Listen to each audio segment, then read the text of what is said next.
Hello everyone, welcome back to another video lecture on Arsh Bayanam. So I am Humaira, your zoology educator and I hope every one of you are doing fine.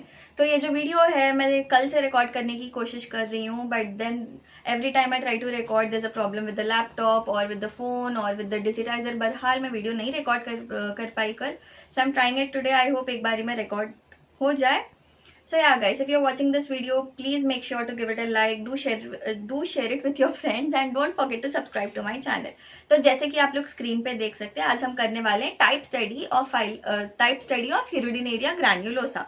अगर आप मेरे video starting से देख रहे हैं तो आपको इतना मालूम होगा कि अपन फाइलम एनेलिडा स्टार्ट कर दिए. Now under that we have completed 2 topics and they are, first वाला है जनरल कैरेक्टर्स, दूसरा है क्लासिफिकेशन ऑफ फाइलम एनेलिडा और आज अपन थर्ड टॉपिक स्टार्ट करने वाले हैं, that is type study of Hirudinaria granulosa which is an annelid. ठीक है, अब टाइप स्टडी जब हम कहेंगे उसके अंडर कुछ क्वेश्चंस को डिस्कस करेंगे. जैसे आपको स्क्रीन पे दिख रहा है, हम उसका मॉर्फोलॉजी डिस्कस करेंगे. किसका मॉर्फोलॉजी भाई? Hirudinaria granulosa, that is a leech. उसका मॉर्फोलॉजी डिस्कस करेंगे. Morphology as an external features of that annelid. ठीक है, उसका डाइजेस्टिव सिस्टम डिस्कस करेंगे, उसका हीमोसिलोमिक सिस्टम डिस्कस करेंगे. Now what is haemocoelomic system? Haemocoelomic system is the circulatory system of leech. Next nephridial system उसका discuss करेंगे. ना what is nephridial system? That is the excretory system. Then reproductive system. Majorly ये 5 questions आज नहीं, majorly under type study ये 5 questions हम discuss करने वाले हैं. इसके अलावा भी कुछ क्वेश्चंस अगर निकल के आते हैं तो वो भी एंड तक टाइप स्टडी खत्म होने से पहले ही अपन डिस्कस कर लेंगे. ओके, यहाँ तक क्लियर है. अब जैसे कि यहाँ पे फर्स्ट टॉपिक आपको दिख रहा है, अपन मॉर्फोलॉजी.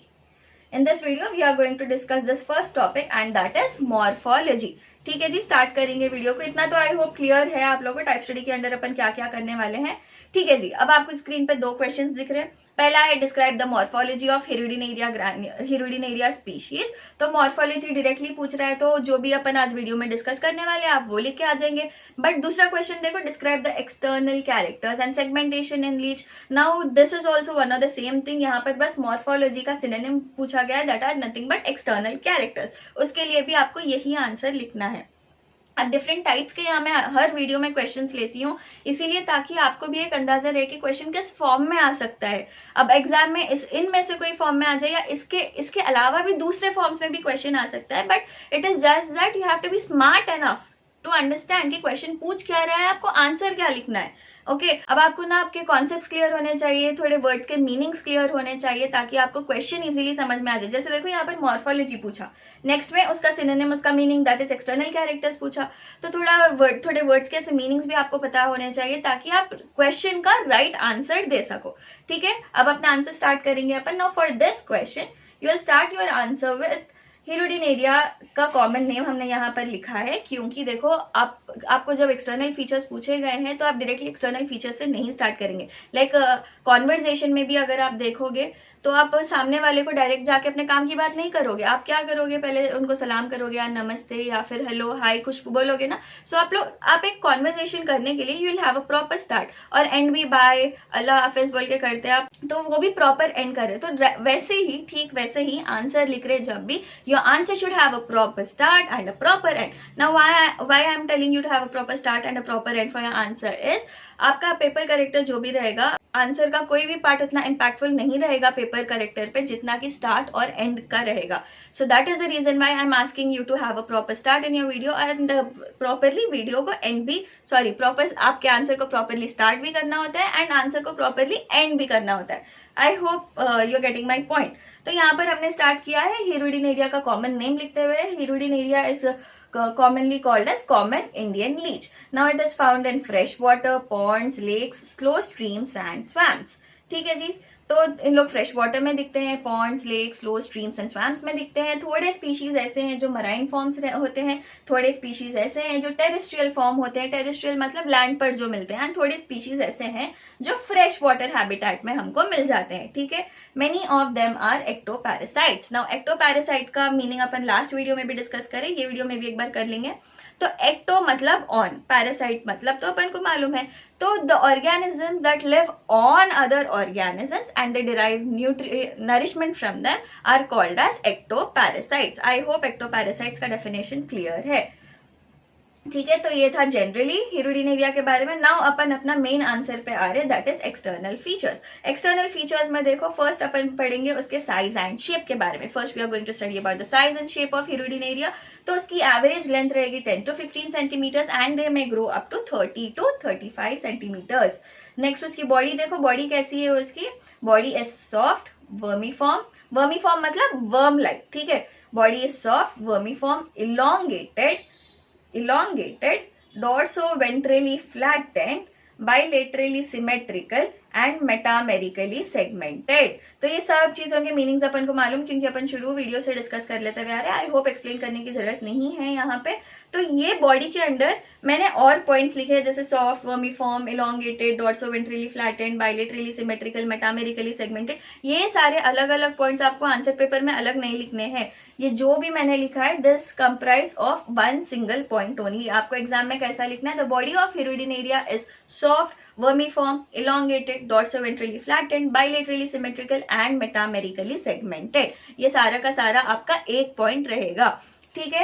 अब नेक्स्ट देखो जी, साइज एंड शेप के अंदर उसका पोस्टीरियर एंड जो रहेगा, पोस्टीरियर एंड ऑफ हिरुडिनेरिया और posterior end of leech is broad while the anterior end is narrow. So this was all about size and shape. Next we are going to talk about the color of leech। तो यहाँ पे dorsal ventral दो points आपको नजर आ रहे हैं। अब पहले ये समझते हैं लीच में डॉर्सल साइड कौन सा होता है, वेंट्रल साइड कौन सा होता है। For example let us consider my hand to be a Leach.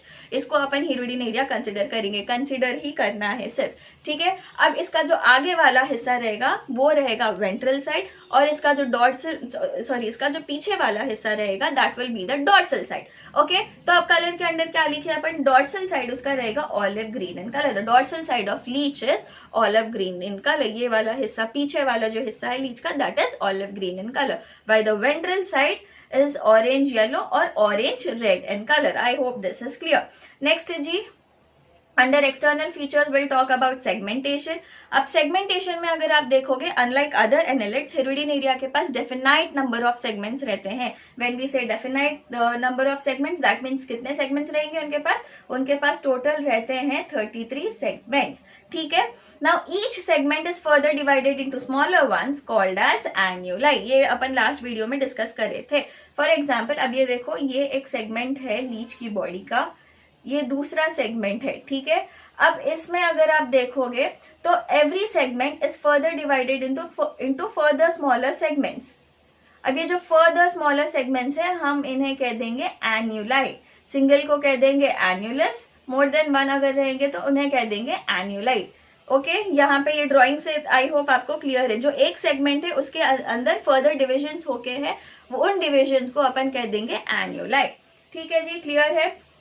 Next, each segment, एक सेगमेंट में अगर 5 एन्यूलाई प्रेजेंट है, if they are 5 annuli present in one segment, वो सेगमेंट को हम कह देंगे कंप्लीट सेगमेंट।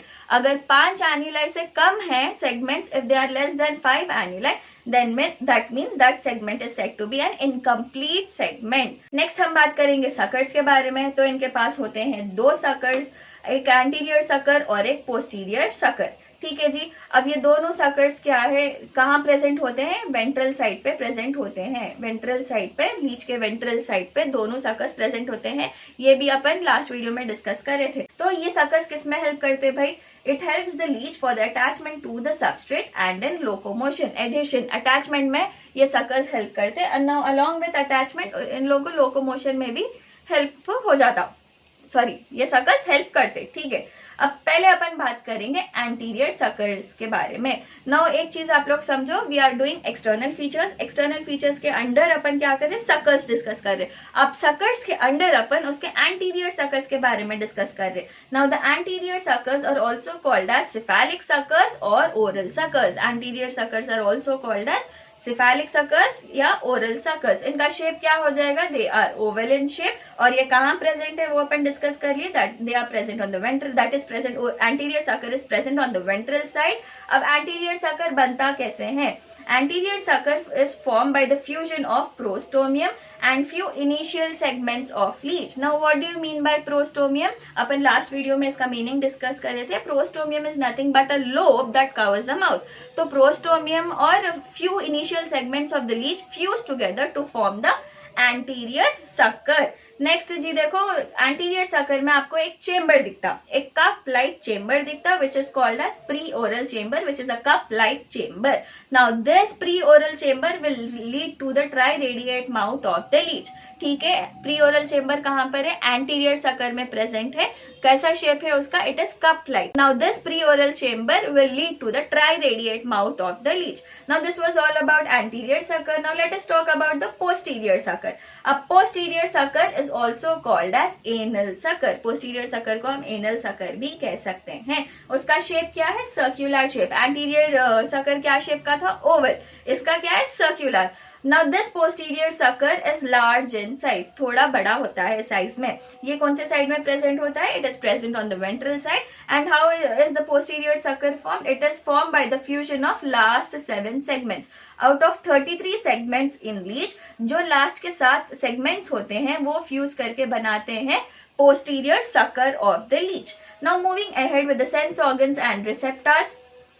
अब सेंस ऑर्गन्स एंड रिसेप्टर्स के अंडर पहले अपन बात करेंगे आइज के बारे में। अब लीच के पास होते हैं 5 पेयर्स ऑफ आइज प्रेजेंट।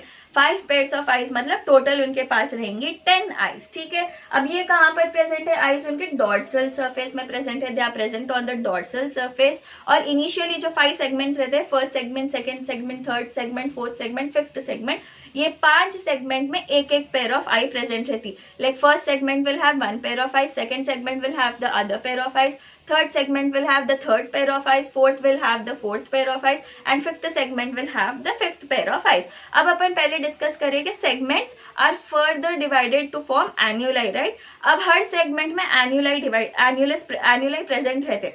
ठीक है, अब ये जो आइज प्रेजेंट है कौन से एन्यूलाई में प्रेजेंट रहते?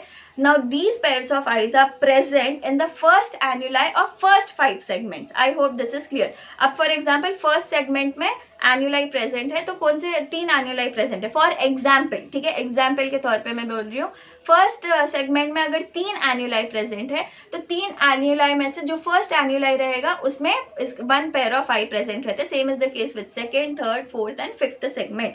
आई होप दिस इज क्लियर। तो ये पॉइंट वही है, each pair of eyes are present in the first annulus of the first 5 segments. 1 pair of eye is present in the first annulus of first 5 segments. I hope यहाँ पे ये point आपको समझ में आई होगी। नेक्स्ट जी, segmental receptors और सेंसिलिया के बारे में अपन पढ़ेंगे। Now the first annulus of each segment have sensory papillae. तो जैसे फर्स्ट एन्युलस में आईज है, first annulus of each segment will have sensory papillae. Now these sensory papillae are also called as segmental receptors, segmental receptors, और they are also called as sensillae. I hope आपको screen दिख रहा होगा। They are also called as sensillae. ठीक है, तो ये कहां पर प्रेजेंट है? They are present in the first annulus of each segment. अगर डॉर्सल साइड में देखोगे तो आपको 4 पेयर्स ऑफ सेंसिले दिखेंगे या सेंसरी पैपिले दिखेंगे, एंड वेंट्रल साइड पे अगर आप देखोगे तो आपको 3 पेयर्स ही दिखेंगे। ओके जी, this was all about segmental receptors and the sense organs. Next अपन बात करेंगे annular receptors. Will talk about annular receptors. Now each annulus forms longitudinal wrinkle which appears to be like a rectangular area. अब मैंने sentence जैसे कहा है आप वैसे ही लिख सकते हो, और एल्स आपको जो भी सेंटेंस आपके अकॉर्डिंग सही लगे आप वो लिख सकते हो। तो ये सेंटेंस को अपन थोड़ा सा डीप में समझेंगे। For example, if this is 1 segment, अब ये सेगमेंट में कंसिडर करते हैं कि चलो 3 एन्युलाई प्रेजेंट है, 1 2 3। This is just for example. ठीक है, अब यहाँ पर ये एन्युलस में, एक एन्युलस में अगर आप देखोगे ऐसे लॉन्गिट्यूडिनल व्रिंकल्स फॉर्म होके रहेंगे इन ईच एन्युलस। ठीक है जी, ऐसे व्रिंकल्स फॉर्म्ड रहेंगे। Now if you observe each wrinkle मतलब जहां जहां व्रिंकल्स फॉर्म हो रहे हैं, they appear to be like a rectangular block. ये वाला कलर शायद दिख नहीं रहा होगा, चलो इससे देखते हैं। तो एक आपको जहां जहां लॉन्गिट्यूडनल व्रिंकल है वो लोग रेक्टेंगुलर एरिया जैसा फॉर्म कर रहे हैं, राइट? आपको आई होप ये पॉइंट समझ में आ रहा होगा। These are all rectangular areas that are formed because of the longitudinal wrinkles in annuli. ठीक है जी, तो ये टोटल ऑफ 36 रेक्टेंगुलर एरियाज रहते हैं। One annulus will have 36 rectangular areas. 36 rectangular कैसे भाई? 18 will be present on the ventral side, 18 rectangular areas ventral side में present रहेंगे, 18 रेक्टेंगुलर एरियाज डॉर्सल साइड में प्रेजेंट रहेंगे। तो ऐसा total 36 rectangular areas will be there in one annulus of a leech. Now each rectangular area will have an annular receptor. जितने भी rectangular areas रहेंगे, every rectangular area will have a annular receptor. I hope this is clear. So this was all about sense organs and receptors. Next we'll move ahead with the division of the body. Now division of the body की अगर अपन बात करेंगे तो first under that we'll talk about the cephalic region or the head region. The cephalic region or the head region comprise the first 5 segment. First segment से लेके 5th segment तक that will form the cephalic region or the head region of the leech. अब ये 5 regions में क्या क्या दिखेगा आपको? You will find prostomium, triradiate mouth, anterior sucker and 5 pairs of eyes. Obviously ये 4 चीजें ये इनिशियल 5 सेगमेंट में होती है और हेड रीजन में ये 5 चीजें आपको दिखती है। They are prostomium, triradiate mouth, anterior sucker and 5 pairs of eyes. Now first 3 segments and the prostomium together forms the upper lip. Now the first 3 segments, initial 3 segments and the prostomium together forms the upper lip of the leech. Now next, after the cephalic or the head region comes the preclitellar region. Preclitellar region starts from the 6th segment and ends in the 8th segment. तो total 6, 7 और 8 ये 3 segment मिलाकर बनते हैं प्रीक्लाइटेलर reason. Pre मतलब पहले, clitellar region मतलब clitellar region. तो क्लाइटेलर रीजन से पहले वाला रीजन जो होता है that is called as preclitellar region. ठीक है, अब ये प्रीक्लाइटेलर रीजन में आपको नेफ्रिडियोपोर्स दिखेंगे ना। What are nephridiopores? Nephridiopores are a part of nephridium which helps in excretion of the waste. जो एक्सटर्नल ओपनिंग होती है जिसके थ्रू वेस्ट मटेरियल बाहर आता है। तो नेफ्रिडियोपोर्स ये 6th, 7th, 8th सेगमेंट में 1 पेयर ऑफ नेफ्रिडियोपोर्स प्रेजेंट होते हैं। कौन से साइड पे प्रेजेंट होते हैं? वेंट्रल साइड पे ये नेफ्रिडियोपोर्स प्रेजेंट होते हैं। Now talking about the number of annuli in 6th segment, आपको 6th सेगमेंट में 3 एन्युलाई दिख जाएगी। 7th and 8th सेगमेंट में you will find total of 5 एन्युलाई। अगर 3 एन्युलाई प्रेजेंट है तो हम उसे ट्राई एन्युलेट कह सकते हैं, ट्राई एन्युलेट। अगर 1 है तो यूनी एन्युलेट, अगर 2 है तो बाई एन्युलेट एंड अगर 3 है तो ट्राई एन्युलेट। वैसे ही अगर 5 एन्युलाई है तो क्विनक्वान्युलेट। ओके जी, तो 6th सेगमेंट में आपको दिख जाएगी 3 एन्युलाई and 7th and 8th segment में आपको दिख जाएगी 5 annuli. Next will talk about the clitellar region. क्लाइटेलर रीजन देखो 9th, 10th and 11th segment मिलकर बनाते हैं क्लाइटेलर रीजन। अब इनमें इनके एन्युलाई के बारे में बात करें तो इनके पास भी टोटल ऑफ 5 एन्युलाई प्रेजेंट होती है। तो ये लोग भी हो गए quinquannulate. Now apart from that आपको 10th सेगमेंट में मेल जेनाइटल पोर दिख जाएगा एंड 11th सेगमेंट में फीमेल जेनाइटल पोर दिख जाएगा। 10th segment will have male genital pore whereas 11th segment will have female genital pore. ये आगे भी पढ़ेंगे अपन, ठीक है। Now after the clitellar region let's talk about the middle region. Middle region starts from the 12th segment, ठीक है। 12th segment से लेकर 22nd सेगमेंट तक मिडल रीजन होता है। Now this is the largest region. भाई लार्जेस्ट रीजन भाई अगर 12th सेगमेंट से 22 रीजन तक अगर आप काउंट करोगे तो it will have total of 11 segments, right. इसीलिए 11 सेगमेंट्स, मतलब इतने सेगमेंट्स कोई भी रीजन में नहीं है, मिडिल रीजन में ही ज्यादा सेगमेंट्स होने के कारण we call it as the largest region. And 12th segment से लेकर 22 सेगमेंट्स के एन्युलाई के बारे में बात करें तो सबके पास 5 एन्युलाई है। तो एक बात अपन को क्लियर है कि 7th सेगमेंट से लेकर 22nd सेगमेंट तक 5 एन्युलाई ही प्रेजेंट है। दैट मीन्स 7th सेगमेंट से लेकर 22 सेगमेंट्स को अपन क्विनक्वान्युलेट भी बोल सकते हैं। Now next will talk about the caudal region. Caudal region में देखें तो caudal region starts from the 23rd segment and ends in 26th segment. 23rd segment से कॉर्डल रीजन स्टार्ट होगा, 26th सेगमेंट में वो एंड होगा। इनके पास 23rd से 26th सेगमेंट के पास 2 एन्युलाई ही प्रेजेंट होते हैं। So we can call them as biannulate, ठीक है जी। नाउ नेक्स्ट यहाँ पे देखो नेफ्रिडियोपोड्स आर एब्सेंट। हाँ जी, मिडिल रीजन में नेफ्रिडियोपोड्स प्रेजेंट होती हैं, नेफ्रिडियोपोड्स आर प्रेजेंट। तो नेफ्रिडियोपोड्स 6th सेगमेंट से स्टार्ट हो रहे हैं एंड 22nd में नेफ्रिडियोपोड्स लास्ट है, बिकॉज कॉर्डल रीजन में अगर आप देखोगे नेफ्रिडियोपोड्स 23rd सेगमेंट से एब्सेंट है, तो नेफ्रिडियोपोड्स आर एब्सेंट।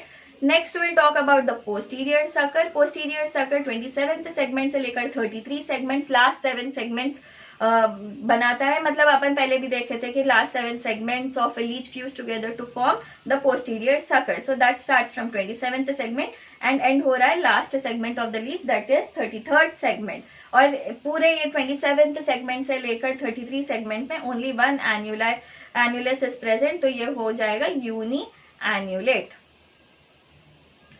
ठीक है, क्लियर है। Now these segments are arranged in concentric rings and they are fused, concentric rings में प्रेजेंट है and they are fused to form the posterior sucker of the leech. Next अपन बात करेंगे external apertures के बारे में। Now under external apertures first अपन बात करेंगे माउथ के बारे में। Now mouth is present on the ventral side, it is triradiate and narrow and it is placed in the preoral chamber. Now where is preoral chamber present? Preoral chamber is present in the anterior sucker and preoral chamber is cup-like chamber that is present in the anterior sucker and it will lead to triradiate mouth. ये अपन discuss करे थे। तो mouth कहाँ पर है? preoral chamber में present है। Next जी इसके एनस के बारे में बात करेंगे। Anus is present on the dorsal side. It is a very small opening and it is in 26th segment at the base of the posterior sucker. Now moving ahead with the nephridiopods. Nephridiopods, total 17 pairs of nephridiopods are present, that is starting from 6th segment till the 22nd segment. Clear है, ये अपन ऊपर discuss कर रहे थे। 6th segment से लेके 22nd segment तक नेफ्रिडियोपोड्स present रहते और टोटल इनके 17 पेयर्स प्रेजेंट है। Now each pair of nephridiopods are present in the last annulus of every segment. जैसे अपन आइस के बारे में डिस्कस करें, आइस क्या है? आइस फर्स्ट 5 सेगमेंट्स में और फर्स्ट 5 सेगमेंट्स के फर्स्ट एन्युलस में है बोल के डिस्कस करें। अब ये नेफ्रिडियोपोड क्या है? 6th सेगमेंट से लेकर 22nd सेगमेंट में प्रेजेंट रहती और 6th सेगमेंट से लेकर 22nd सेगमेंट में जितने भी एन्युलाई रहते उसके लास्ट एन्युलस में one pair, each pair of nephridiopod will be present. Next we'll talk about the male genital aperture. Male genital aperture is found in the groove between 2nd and 3rd annuli of 10th segment. अब 10th segment में जितने भी annuli present है 2nd और 3rd segment के बीच में जो groove रहता वो groove में आपको male genital aperture मिल जाता and it is present in the mid ventral surface. Mid ventral surface पे आपको male genital aperture मिल जाता। Last में we are going to discuss about the female genital aperture. Female genital aperture is present between 2nd and 3rd annuli of 11th segment. ये भी same है, male genital aperture is present in the groove between 2nd and 3rd annuli of 10th segment, whereas female is present in the 2nd and 3rd annuli of 11th segment and this is also present on the mid ventral surface. So yeah, this was all about today's video. जो question अपन पढ़े उसका ये answer था। यहाँ पर आप answer and कर सकते हैं बिकॉज यहाँ तक ही ऑलरेडी बड़ा हो गया। रही बात एन्युलाई की, मैं यहाँ पर एक टेबल बना देती हूँ, अभी 2 मिनट में आ जाएगा। मैं यहाँ वीडियो पॉज कर रही हूँ, then I be back with the table, okay, ताकि आपको कोई कंफ्यूजन ना हो। So yeah guys, number of annuli according to the segments मैंने यहाँ लिख दिया है। तो देखो सेगमेंट नंबर 1 एंड 2 में you will find only 1 annulus, that is uniannulate. 3rd segment में 2 एन्युलाई प्रेजेंट रहेंगी। 4th, 5th, 6th सेगमेंट में 3 एन्युलाई प्रेजेंट रहेगी। 7th सेगमेंट से लेकर 22nd सेगमेंट में आपको 5 एन्युलाई दिखेगी। मतलब इतने जो सेगमेंट्स है they are complete segments. Then 23rd segment से लेकर 26th सेगमेंट में you will find 2 annuli and 27th segment से लेकर 36th सेगमेंट में you will find only 1 annulus. So yeah guys, that was it for today's video. I hope the video was helpful. अगर video helpful थी तो please give it a like, do share it with your friends and don't forget to subscribe to my channel. All the best for your exam. Take care and bye bye.